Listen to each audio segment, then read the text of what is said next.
Good morning everyone. Today we will discuss next chapter, that is secularism. This is chapter number 2 of civics. Today we will discuss about secularism. What is secularism? Secularism यानी क्या होता है? Secularism means no discrimination on the basis of religion. यानी कि धर्म के नाम पे किसी भी तरह का डिस्क्रिमिनेशन नहीं होना ही सेक्युलरिज्म कहलाता है. अभी कैसे होता है उसे हम आगे देखेंगे. A secular state is one which does not officially promote any particular religion. Secular state यानी कि सेक्युलरिज्म में सेक्युलर स्टेट से मतलब है किसी कंट्री या देश की सरकार से या उस देश से. तो वो कंट्री से क्या मतलब है कि वो ऑफिशियली किसी भी पर्टिकुलर रिलीजन को प्रमोट ना करे. तो सेक्युलरिज्म में क्या होता है कि उस कंट्री में रहने वाले उस देश के नागरिक यानी जो सिटीज़न हैं वो किसी भी पर्टिकुलर रिलीजन को एडॉप्ट कर सकते हैं यानी कि फॉलो कर सकते हैं और उसे प्रोफेस कर सकते हैं. यानी पर्टिकुलर अपनी चॉइस से वो किसी भी एक वन रिलीजन को फॉलो और प्रोफेस कर सकते हैं. लेकिन जो उस देश की सरकार है, गवर्नमेंट उसको बिल्कुल भी क्या नहीं करेगी, उसके ऊपर प्रेशर नहीं डालेगी या उस रिलीजन को प्रमोट नहीं करेगी. Here we discuss about secularism. Constitution of India shows establish a secular polity. देखिए जो कोर वैल्यू ऑफ सेक्युलरिज्म क्या है, जस्टिस एंड इक्वलिटी. क्योंकि जैसा आपको समझ में आया कंट्री का कोई रिलीजन नहीं होगा लेकिन जो सिटीज़न हैं उनका रिलीजन होगा और उनके ऊपर भी दबाव नहीं डाला जाएगा. वो अपनी इच्छा से किसी भी रिलीजन को फॉलो करेंगे और उसको प्रोफेस करेंगे. तो सेक्युलरिज्म की कोर वैल्यू क्या हो गई, जस्टिस एंड इक्वलिटी. यानी कि समानता के आधार पर वो अपनी मर्जी से कोई भी धर्म को अपना सकते हैं और अगर उसके लिए न्याय न मिले तो वो कोर्ट में जा सकते हैं, उसके लिए समान न्याय ले सकते हैं. Word secularism has its origin in western country. तो ये सेक्युलरिज्म वर्ड जो जब कॉन्स्टिट्यूशन बना था उस वक्त नहीं इंक्लूड किया गया था, इसे बाद में इंक्लूड किया गया था और ये वेस्टर्न कंट्रीज से लिया गया वर्ड है. यानी कि जो धर्म होता है, क्योंकि अपने भारत में यानी इंडिया में भी बहुत डिफरेंट रिलीजन्स हैं, यानी कि डिफरेंट कास्ट सिस्टम है और उससे बिलोंग करते हुए रिलीजन है. तो यहाँ पे ये डिस्क्रिमिनेशन होने की संभावनाएं बहुत ज़्यादा हो सकती है. इसी वजह से सेक्युलरिज्म को इंडियन कॉन्स्टिट्यूशन में बाद में अमेंडमेंट एक्ट में इंक्लूड किया गया. तो ये क्या है, वेस्टर्न कंट्रीज से आया हुआ वर्ड है और इससे क्या रिलेट करता है, ये क्या बताता है, ये separation of state and religion. यानी कि सरकार या देश से वहाँ के नागरिकों के मध्य रिलीजन यानी धर्म को अलग अलग करता है.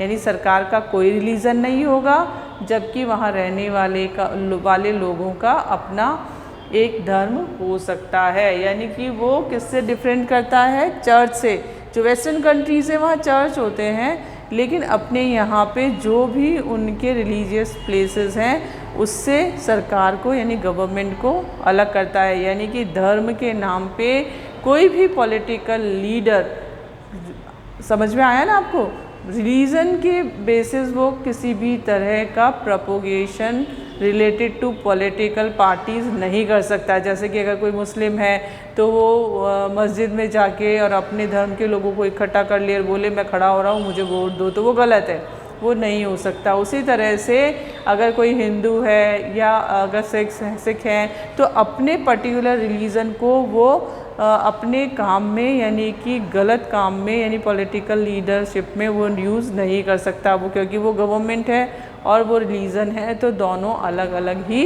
रहेंगे. इसके 3 एस्पेक्ट्स हैं. वो क्या हैं, रिलीजन ये जो सेक्युलरिज्म है क्या बताता है, position of neutrality between different religion. ये अपने आप में एक अहम स्थान बनाता है, समानता का स्थान बनाता है विभिन्न धर्मों के बीच में, जाति और धर्मों के बीच में, ताकि सभी लोग अपने अपने धर्म को मना सकें और आगे भी बढ़ा सकें और शांति के साथ समाज में रह सके। नेक्स्ट है, it gave a right to profess a religion of their own choice. मतलब फॉलो करने और प्रोफेस करने का जो राइट है वो अपनी खुद की चॉइस से, ऐसा नहीं कि किसी ने दबाव में आके ये बोला कि हम आपको ऐसा करेंगे, हम आपका इकोनॉमिक कंडीशन को इम्प्रूव करेंगे, या कोई भी और तरीके से उनको तरह तरह के जो लालच हैं वो देके और ये कहें कि तुम इस धर्म को अपनाओ तो हम ऐसा आपके लिए फ़ायदा करेंगे, तो वो गलत है। कोई भी अगर व्यक्ति उस रिलीजन को अडॉप्ट करेगा तो वो उसकी खुद की चॉइस होगी, अपनी इच्छा होगी, तभी वो उसको अडॉप्ट करेगा। थर्ड है, religion is considered as purely and strictly private. जो रिलीजन है वो प्योरली स्ट्रिक्टली प्राइवेट होगा। प्राइवेट होगा का मतलब खुद का होगा, उसे किसी के साथ मैच नहीं किया जा सकेगा, मिक्स नहीं किया जा सकेगा। यानी कि जो गवर्नमेंट है वो किसी भी इंडिविजुअल को ये नहीं कह सकती है कि तुम इस धर्म को अपनाओ या इसको प्रोफेस करो। रिलीजन और स्टेट क्या होंगे, अपने आप में सेपरेट होंगे। अब हम पढ़ेंगे reason to separate religion from the state. अब स्टेट और रिलीजन को सेपरेट क्यों किया गया, इसके कुछ रीजंस हैं जो यहाँ पे देखते हैं। It is necessary to keep the state power away from religion to that our country function democratically. जो स्टेट पावर है उसे रिलीजन से अलग रखा गया है। उसका एक कारण ये है कि जो गवर्नमेंट बनती है वो कैसे बनती है, इलेक्टेड बाय द पीपल। लोग उन्हें क्या करते हैं, वोट देते हैं और सरकार बनती है। तो अगर आप सपोज़ कीजिए अगर वो गवर्नमेंट रिलीजन बेस्ड हो जाए तो फिर क्या कंट्री डेमोक्रेटिकली रन कर पाएगी? नहीं कर पाएगी। उसमें क्या होगा, अलग अलग ग्रुप ऑर्गेनाइजेशन बन जाएंगी और वो अपना मोटिव फॉलो करने लगेंगे। इसी वजह से क्या किया गया कि जो रिलीजन है उसे स्टेट से सेपरेट रखा गया ताकि वो दोनों मिक्स ना हो। Our Constitution grants every citizen the right to follow and profess any religion of his choice। ये आप चैप्टर नंबर 1 में भी आपने सेकुलरिज्म पढ़ा था, उसमें भी पढ़ा था आपने कि जो रिलीजन है वो खुद अपनी चॉइस लोगों के सामने देता है कि वो अपनी सेकुलरिज्म में कि वो अपनी चॉइस से किसी भी एक रिलीजन को फॉलो करे, प्रोफेस करे, प्रीच करे एंड प्रोपोगेट करे। और यहाँ तक कि अगर वो चाहे तो उससे रिलेट करते हुए इंस्टीट्यूशन भी वो बना सकता है, लेकिन किसी के दबाव में आके नहीं। तो दबाव में आने का क्या मतलब है, कोई दूसरी ऑर्गेनाइजेशन या फिर स्टेट। यहाँ पे स्टेट का मतलब गवर्नमेंट कंट्री और कंट्री की गवर्नमेंट से है।